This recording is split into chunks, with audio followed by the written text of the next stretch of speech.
We're not here to make up the numbers, we're here to compete as well. This squad, with the power they have on their day, they can do anything they want.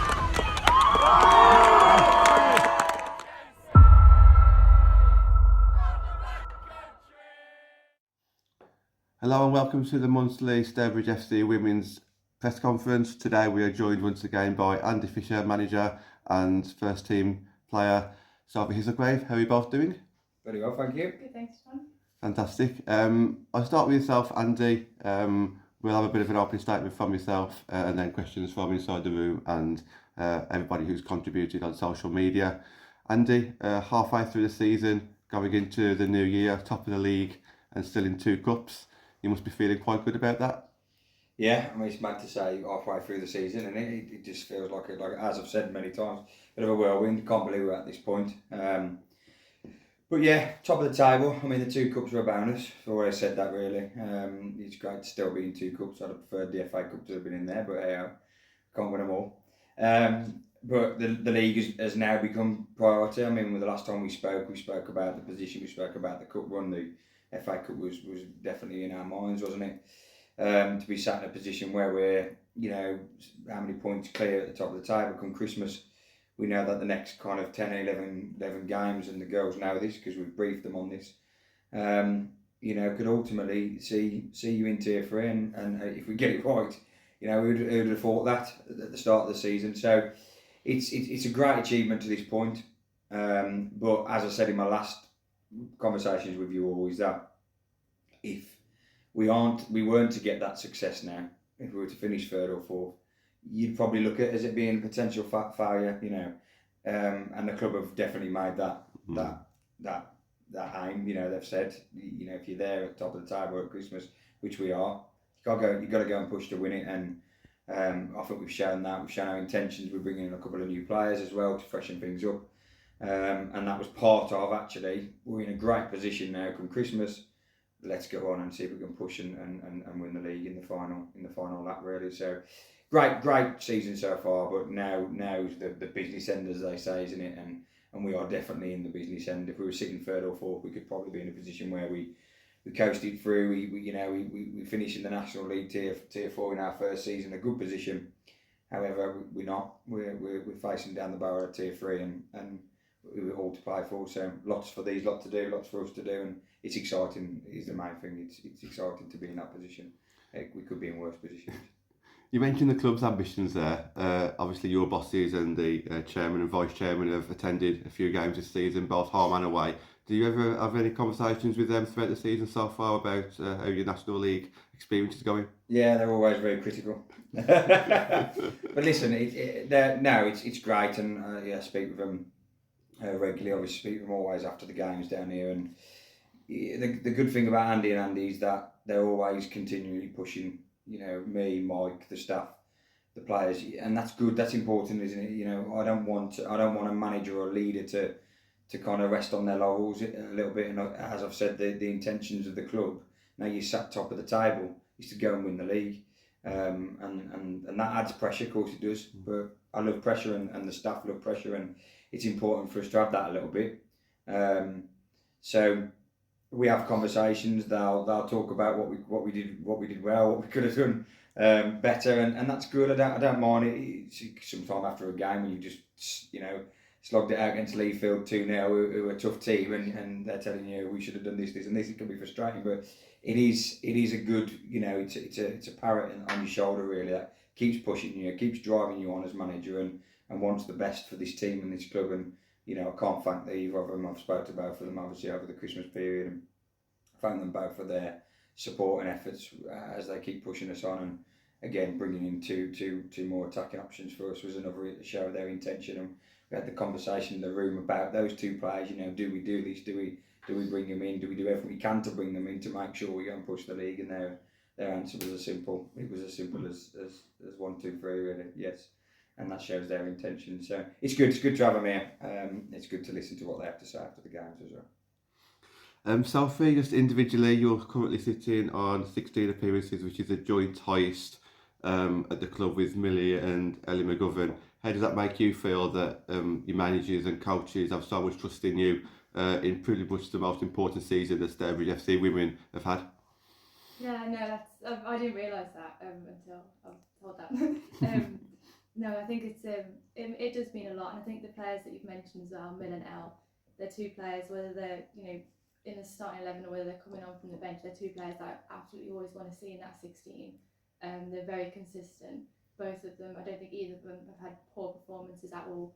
You always know what you're going to get with them, so I think to sort of be in that bracket of that definitely makes me feel quite good about that. Okay, so just one more question from myself, and then we'll open up to questions in the rest of the room. Andy, got quite a few injuries going into Christmas. We know that Niamh Deasy took a knock about a month ago now. Niamh Murphy hasn't played for a while. Meg Hadley wasn't 100% fit going into Christmas. Is there any updates on any of those and any of the other players? Yeah, so Niamh Deasy, again, full credit to the club again. This is, deserves some praise in terms of the medical team here.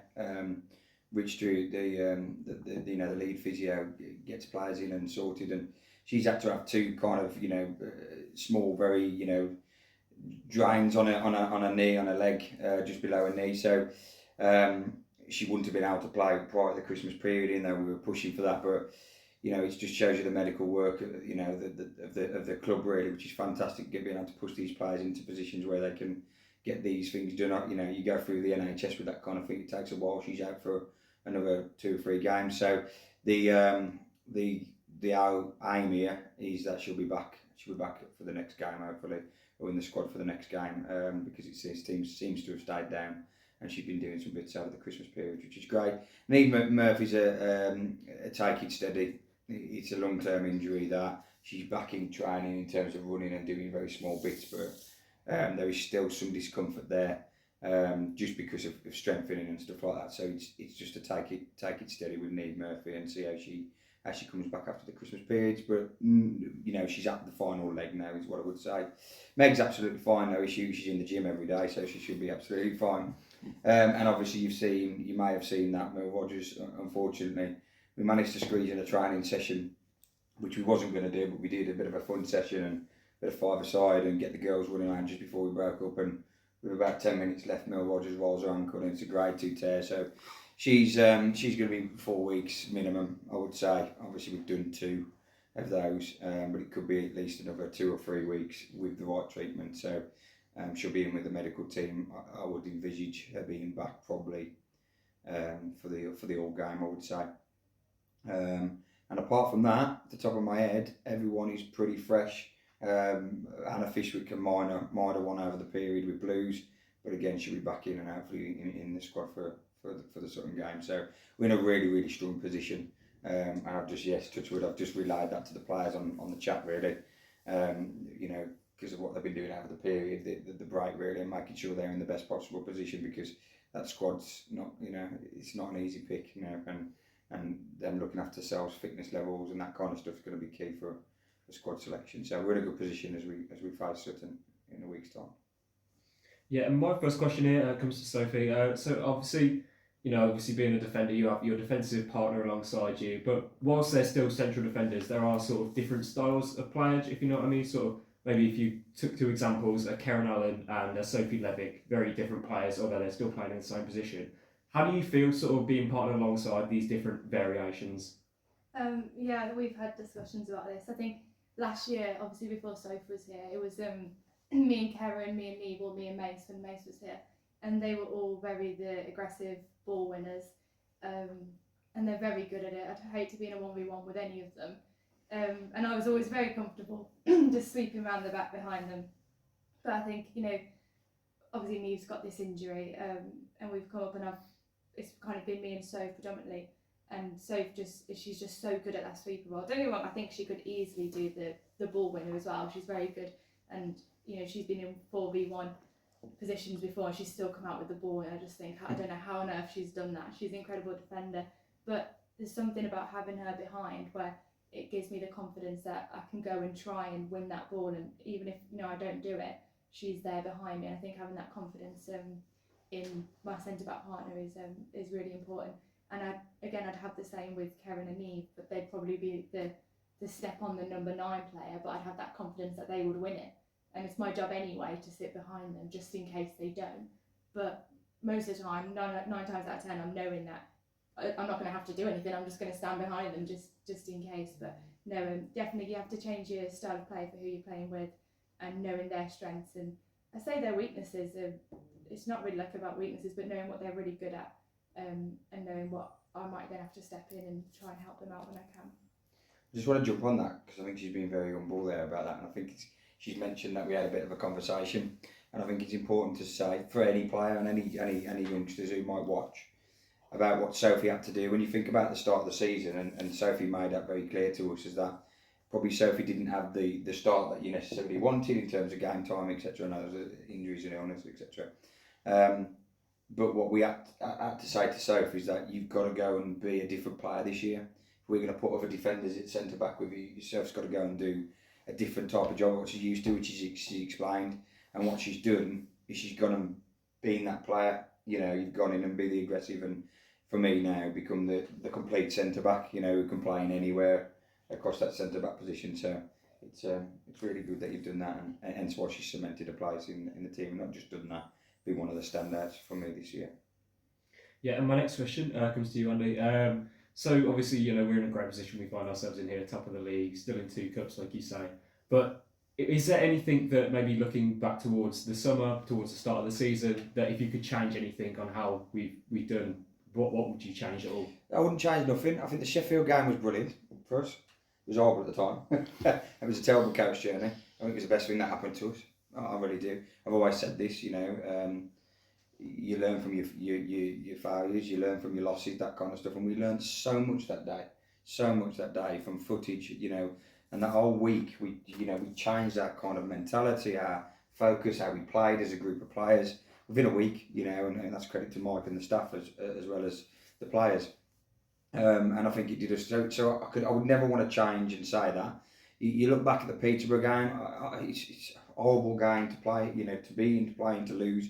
But actually, it's part of football that probably we haven't been used to over the last 2 or 3 years. And I think ultimately we've got to start getting used to that. You know, we've been on the other side of that, where we last minute winner, as you know.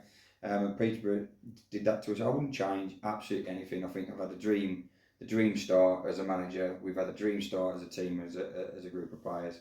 We're in a great position. Honestly, I think we've learned from those moments where we've not had the success we wanted. So I won't change anything. And my next question, back to you, Sophie, as well. So obviously you mentioned earlier when you were talking about the different defenders alongside you that you have the confidence in them. What does sort of having a good connection with your back 4, back 5, whatever it might be, so how does that affect what we see on the pitch? I think it's crucial. I think, you know, we've been said, you know, we're not the loudest team in the league. We never have been. I mean, this year more so. We've had louder people come in, but I mean, we've never been the loudest. But there is constant communication on that back line that I don't think is probably heard from the sideline. But we're talking non-stop. There's probably not a second where somebody on that back line isn't talking.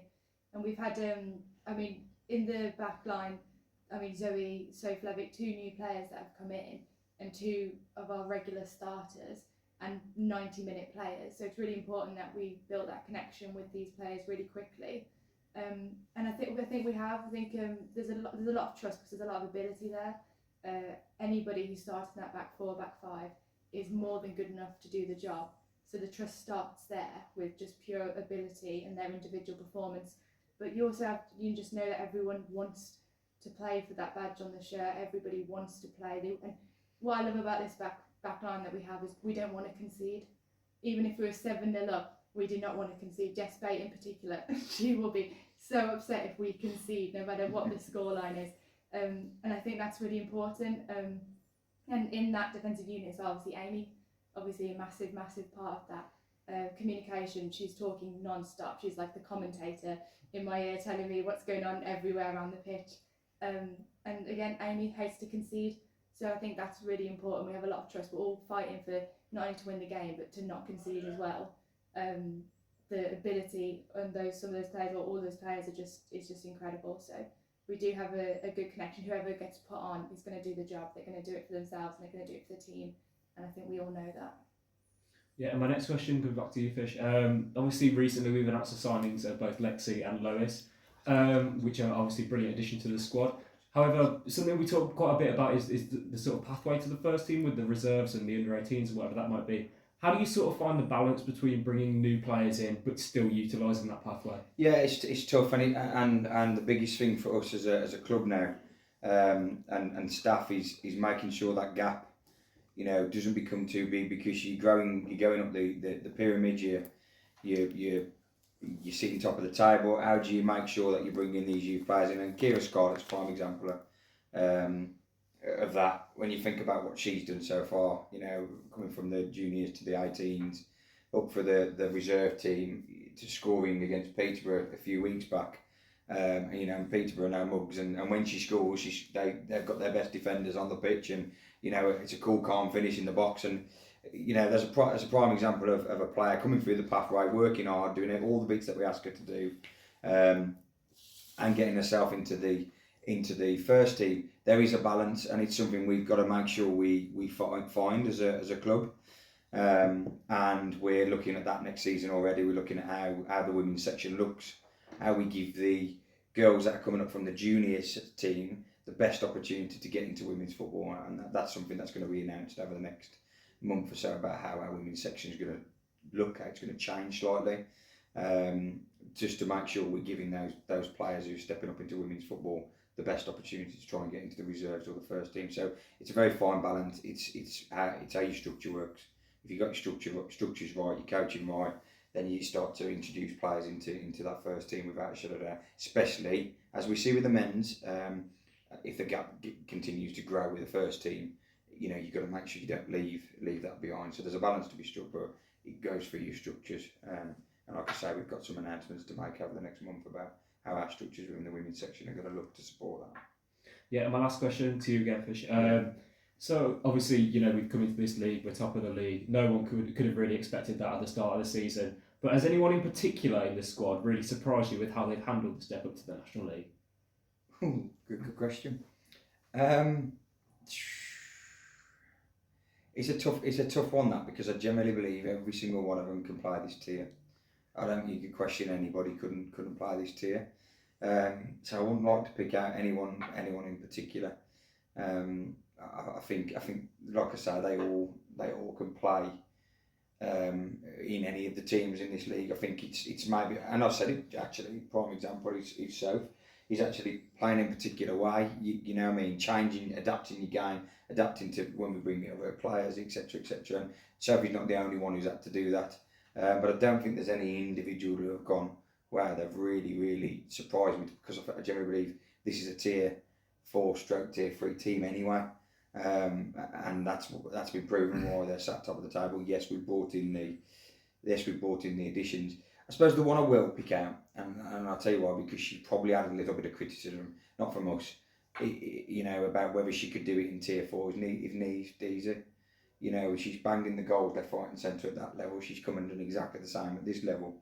And I think she deserves a lot of credit for that, because there was lots of questions about whether she was gonna do it at this level, and I think she's proven that. But I knew she'd be able to do it at this level, hence why I signed her. So I don't think there's any one particular person, Kieran. I think they all are good enough to play at this level, and were able to do that last season and the season before. Yeah, and my first question is, you could both probably answer this one. How have you managed not having a game for a prolonged period of time? What's your method for keeping the players fit, keeping them on track, keeping them going, and how do you find it as a player as well? I think it'd be good for South, because there is obviously stuff in place, but it's good for South to maybe mention what we've done. Yeah, any time we've had, even last season, any time we've had prolonged period of, we do, almost feels like a bit of like a pre-season again. Yeah. It's the first few weeks, so this Christmas period, the week and a half, 2 weeks that we would have had off. We haven't actually, we've been given ideas, but I think to sort of reflect the level that we're at now, it's a lot more individual and on our own ownership to do it. Last year there was more specific maybe programme, and the year before, like, send this in, times, everyone do a 5k at this time, send times in. Whereas now it's been like, this is a good idea, we've got weight stuff, we've got stuff you can do at the gym, we've got running things to like represent what we would be doing in training and to work the same kind of muscle groups. But it is definitely a lot more reflection of the level that they're expecting us to play at, because they're leaving it a lot more down to us to do something and to use our own initiative on what we think we need to work on, whether it's fitness or strength. I mean, me personally, I know that my weakness is probably going to the gym rather than, because I like to run, so I'm making sure that I'm going to the gym and working on stuff that I know I'm missing out from football. So yeah, I think, and I assume most people are doing the same thing. Yeah, so we just to add to that, so one thing Mike is very good at is knowing, you know, where players need to be after a period of prolonged, you know, no games, etc. So, you know, we did a small briefing which Mike led about, you know, this is where we need you to be when we're back in training next week, and these are the ideas that we want you to be doing over the next few weeks, and that's what we've done, and the players have been doing that. They've been recording to the staff, and the staff have been feeding back to myself and Mike about what they've been doing, which is great. So we're in a position where we can see who's done what as we return back to training next week, and I'd expect nothing different for a tier 4 team. Really, you need to be doing stuff over this period.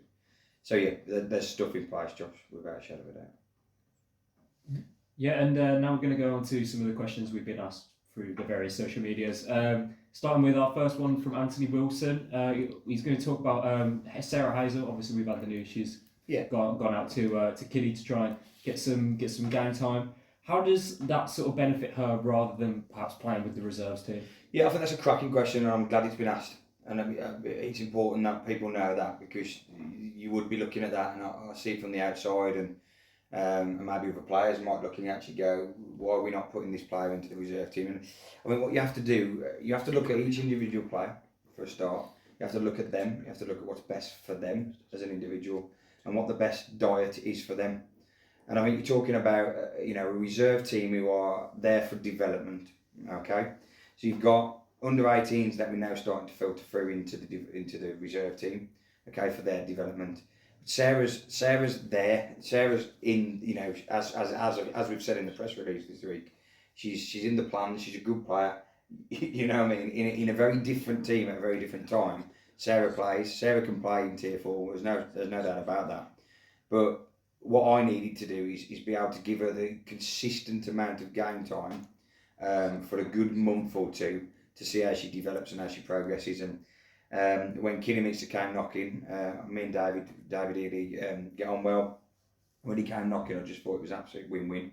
And it was a great opportunity for Sarah to go and experience and be part of a team who are fighting for their league. They're sitting top of it in the division below. You know, Kiddy are, and Sarah will go and absolutely add to that title race without a shadow of a doubt. And I just thought, you know what, it's the best solution for her. Step away from Stourbridge in terms of flitting between the reserve team and the first team, which I don't think, you know, is necessarily a bad thing. But I think Sarah at this point now in her game time needed a little bit of a fresh, I'm going to go and play consistent game time, and I thought Kiddy was the best for that. And she'll train with us still. She'll train with Kiddy, so we can monitor. She'll get the game time with them, and I think it's just a fantastic diet. It allows us to be able to bring up the under 18s, you know, into the reserve team in the reserve league, which is more for development as opposed to actually giving Sarah the game time she needs to be able to say, Andy, you need to be looking at me and picking me for the first team, and that's why we've made that decision to go out to Kidderminster, and she'll do great there.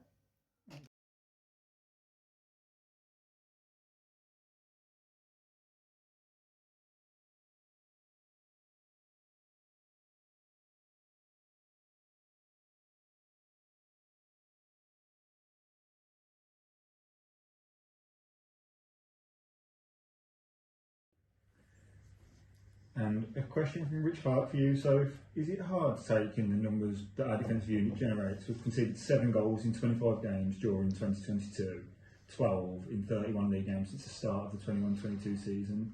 Do you perhaps not feel that you get the credit that you deserve? I mean, first of all, those statistics make me very happy. They really can be very happy as well. Yeah. It's always nice to to hear that over not just the half the season, but the season before as well. It's something that we do work very hard at. Like I said earlier, we don't like to concede. Stourbridge does not like to concede goals. I think in terms of credit, I think it's a really difficult word, because in terms of credit, like on social media and that kind of thing, I don't think anyone, I guess, requires that, if that makes sense. So I don't think we deserve to be everywhere, be on Twitter, and when people score goals, instead have the defenders have done this instead. I don't think that's something that is like required for us. We do our jobs, which is to not concede if we can, and do the best that we can there. And to be honest, this year, I mean, the player of the matches, I would say, have probably been in the back four, back five. A few of them at least have been. I kind of know Sophie Kevin. I think Meg's got one as well, which I think shows the difference with maybe last year when we could concede last year 1-0, and we'd still never be in danger of losing the game. We'd come to the change room and be like, that wasn't a good start. We'll go win 8-1. We'll go win 9-1. We'll go win 10-1. Whereas this year, it makes all the difference. We've let teams come into games by conceding, and we've let them get it into their heads that they can do something against us by just conceding. Even if it was 3-1, if a team gets a goal against us, it's a different story. And then when we play them again, especially if we've got to go away to them, they're thinking, well, we put one past them last time, we'll do it again, we'll put 2 past them, we'll put 3 past them. And I don't think that's something we can afford to do this year. So it's not just about, as much as those statistics are really pretty, keeping them that low. It's about not letting teams think that they can do that against us, and that we are a team that concede easily. So when we go into games, I mean, Mike does really well with his analysis, and he'll look at teams and he'll say, yeah, they score a lot of goals, but they concede a lot too. And that automatically gives our strikers a lot of hope and a lot of optimism going into that game. And we wouldn't want anyone to come to us, especially at the War Memorial, and think that they've got a hope of putting some past us. So I think we're not a team that likes to concede to those statistics, and I think everyone's aware of it. I think the team know how hard the defence work, but also all of that is when you look at when we played Huddersfield and even like last year Derby, we defend as a team. We've had to defend a few times the last 2 years as an 11. So it's not just the back line. We've defended right from against Derby, middle up top to Amy Preston at the back. We've defended all together. So I think it's a team credit when it comes to conceding. Yeah, this next question comes from Kenny Hadley, and it's to you again, Soph. So since joining Stourbridge, both I guess on the field as a player and perhaps off the field as a person in general, how do you feel like you've progressed since you've come to Stour? Steep. I think I've become. It's strange because I'd say confident, like more confident. But I mean, I know Andy would know I'm my own worst critic in terms of footballing ability. But when I'm on the pitch, I do feel like this sort of level of confidence, and I think that comes from the management, from the team, from the fans in the last 2 years. You really feel like a sense of belonging, which I didn't think I would feel after university. I came to Stourbridge because Ez was here, and I thought, we were in tier 6 at the time, and I thought, it's just down the road, I play with my friends, and I really didn't expect it to become like a family. And I didn't realise the ambition that the club had at all. So I think as the club has sort of progressed, I think I've sort of, as a person as well, been like, yeah, this is what we want to do. Yeah, we do want to keep going. But there's no sign of stopping. And I think that's something I didn't have in my head when I came here. I was just happy just to play and just to keep fit. And now that's definitely not all that I want to do with this team. I want us to keep going and keep pushing. And yeah, I feel socially as well, what you experience here in the club afterwards, that's unrivaled anywhere. So that's really nice as well. Yeah, and we've got one for you here, Andy, from NAG, a Wolves fan, saying, do you think Newcastle should be allowed upward progression to Championship through expansion due to the investment that they've got back behind them? Well, they're tier 4, am I right in saying so? So I don't get why they would be allowed up into the Championship. I get why the question's asked, because of money, I presume. But I'm going to tell you something, from my perspective, because there's a lot to talk about money, especially around our club. I'll just think about a recent interview that was done by a manager in our league who talks about our catchment area and our money that we're spending on players, and actually nobody knows about money and finances that go in this club, and we pay, as Sophie will back me, we pay expenses, we don't pay money. And it's important for us to know exactly what money's being spent in and around clubs, etc., regardless of owners and all that kind of stuff. But the fact of the matter is that you can throw money at these players in the women's game, absolutely nothing if you haven't got the infrastructures behind you, the support systems, the mechanisms that Sophie just spoke about in terms of the family and the togetherness. And I think if clubs can show that they've got that, I think Newcastle have only just this season gone under the Newcastle brand. Is that right? Am I right in saying so? So unless they can prove, like Man United did when they were, formed, unless they can prove they've got the infrastructure, the processes to be able to be pushed into the Championship, then why should they? There's one team that deserves to be in the Championship, and that's Wolves. Because they've got the structures in place. They were absolutely hard done by with this ridiculous playoff that still exists. And they are a Championship club, they're a Championship team, Championship set up. Their training facilities are incredible. We've had the privilege of playing down there. It's all that for me that you've got to be able to show, regardless of the millions that you might be pumping into a team. And so for me, unless Newcastle or whoever can show that they've got that infrastructure in place to be able to push themselves, and the success to back that up, that's the other key bit. Newcastle a tier 4 still. They've recently lost to Wolves in the FA Cup, so there's still a lot to be done there for them. So for me, there's still a lot of work to see them progress in the Championship because of their owners, and I'd hope that was the case across any women's teams across the country, really, that have got that backing. Yeah, and this next one comes in again from Kenny Hadley to you again, Soph.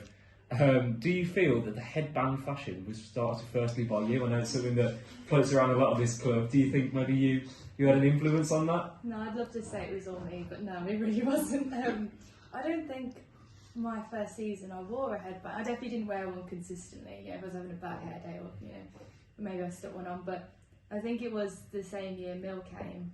I think I started wearing one. I wasn't stealing it from Mill either. I think it was probably the same game. No, I have noticed this season a lot of people are wearing the headband, but everyone's going for the thin, stylish headbands now. I think Lammy's started the pre-wrap, the pink pre-wrap from the changing room, which I've definitely jumped on. But Lammy's fashion sense is incredible, so that's definitely something I'm copying. It's when me and Mike start wearing it. Yeah, that's what I'm going to worry. And a question from Kenny Hadley for you, Andy. We hear a lot being said on the social media side of things, how important it is with everything together at this club. To get a true illustration of how the one heart, one way ethos is it really realistic to maintain how we're going, or will there be changes going on if we do go up? I presume that's in terms of the social side of stuff. Listen, we're still where we are, and we'll still continue to do that social aspect of the club. That's really important, as Sophie again has alluded to. That's really key. In terms of once you get into tier 3 and you progress up the leagues, then there's a level that you have to start to look at and you have to start to change. There's no doubt about that. But until we're in that position, until we're facing down the barrel of your Forests, your Derby, your West Brom, your Wolves, your Burnleys, etc., until you're facing those teams, let's do what we do and enjoy it, and we're still performing, being able to perform out on that pitch, as well as coming and as I'm sure we're alluding to, have a drink and enjoy that side of stuff. There's no doubt about it. If we get promoted, if we progress over the next year or two, then we might have to look at certain aspects of that. There's no doubt we'll have to do that. But let's wait until we get there and we can look at that when we do.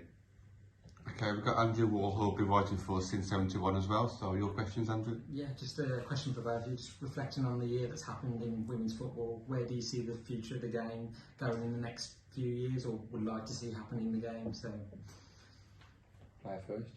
I think it's been incredible. I remember, when I was starting to play out, and there still wasn't. At primary school, me and Lucy Nez had to play on the boys' team. There were. And even now, you think that's just crazy. And you see, I see stuff on Instagram where, little boys asking for the women's shirts, the Women England shirts, Liam Williamson's shirt, and I think that's just a really nice sign of that. It's not just people, our age and above. It's the generation growing up that are going to grow up just thinking that women's football and just knowing that it's as good as it is. and it won't have that stigma for them. So they'll lead the way of change because they won't have known any different. And I think that's really exciting. And I think that change is coming about quicker and quicker. So I think the next few years will be really exciting for women's football. Yeah, I've said it a number of times. I think what you're going to start seeing is the filter out from the Women's Super League and the Championship into Tiers 3 and 4 to the National League, and so it should. You know, professional players, contracts, that kind of stuff. And we're starting to see that already. Sophie's touched on what, you know, in terms of the progression, and it's there because there's key people. There's people now who understand women's football. But I tell you the key bit of people like you four, in my opinion. And we need more people like you four to push this game, because your average men's game, there's 1,200 of down here on Monday night, Boxing Day, whenever that was, 1,200. We get average 200 to our games. So it's not even touching half, and that's what it needs, because clubs like Stourbridge are investing. They're investing in terms of its infrastructure, putting money in. Coaches, you know, we've got a journey down to Hull in 2 weeks' time, which is going to cost us hundreds and hundreds of pounds. You know, that's not coming from gate receipts, because we don't get those gate receipts. So for me, the biggest push now needs to be able to turn people's heads and get fans through the gates of not just Stourbridge, every women's team. Go and support your women's teams, because that will just fund back in. And then you'll start to see the bigger growth, and that's what I feel is needed, because at the moment I just feel, unless you've got the grants and the sponsors being pumped in and funding that way, it's almost like a money machine that's just filtering straight out, because you're not necessarily taking money in like you would do in the men's game from fans and supporters. So it has to be grown by people like yourselves, for me, and I think that's the next big step. You saw it with the women's Euros. You saw the fans sell out. That needs to now filter out down to WSL, Championship 3 and 4, for me. And I think once you start seeing that, I think the growth will just be ridiculous. So that sort of ties into my next question with the Lionesses winning the Euros back in the summer. What impact do you think that has had on women's football? Huge. It has massively. As Sophie's already said, you know, we're starting to get rid of that stigma of the game. You know, not being as good as the men's game. We've been sat in there just tonight, and I won't tell you the ins and outs of some of the supporters, but they enjoy the women's game just as they enjoy the men's game, and that's the stigma that needs to change a little bit. It's still there, and there's still, you know, I might say bigots out there that, you know, will be sexist and beat the women's game down, but it's absolutely ridiculous. You know, I mean, I've been involved in men's and women's game. You yourself support men and women's side of the game, and women's is just great. It's just a different field, it's a different ball game. Do I ever, and I've always said it, do I ever feel the men and women's game are the same? No, I don't. Do I think it should be? No, I don't. It's a different game. It really is. What it is the same sport, and it's important just to continue to grow that. But as I said, we've got to emulate what we saw in the summer with the women's Euros, with fans getting through the doors. Go and support your local teams, whether that's us, whether that's Wolves, Albion, etc., etc. Go and support. Get your gate receipts up, and it will just grow, because that money will just go back into the team itself. Coming towards the end of the press conference, thank you for taking time out of the Christmas and New Year time. Just before we go, Sophie, New Year's resolutions. I'm sure there's plenty of people out there that wants to know maybe one footballing thing and one non-footballing thing, and then obviously Andy yourself after that as well. Unfortunately, I was talking about this recently, otherwise I'd never be able to think of one on the spot. But I have one that I've got two that they kind of link together. They're both football and personal. I want to be fitter than I've ever been next year. I want to really push myself. And I've said I've said to my sister the other day, I want to come back from everyone dying, like crawling up the stairs to get into the shower. Like, I don't want to come back and, you know, take anything for granted or do anything because it's easy or in my comfort zone. And a lot of that's looking ahead to hopefully next year when we're sitting in a different league and I don't have to start in pre-season. You know, that can start now. And even if we're not there, we'll win this tier next year. Do you know what I mean? Like that kind of thing. And then the personal one, again, it does link with that. I just want to be really happy, and I think, strange as it sounds, fitness makes me happy as well. So that's why I say they kind of link together, because I get a lot of adrenaline and endorphins from that. So in football and outside, just be really happy and be as fit as I can. And you will be, both of those. Listen, I think as I've said, is to win this league, isn't it? That's the New Year's target for me and the players. As I've said, I think there's still some massive twists and turns in this division. I really do.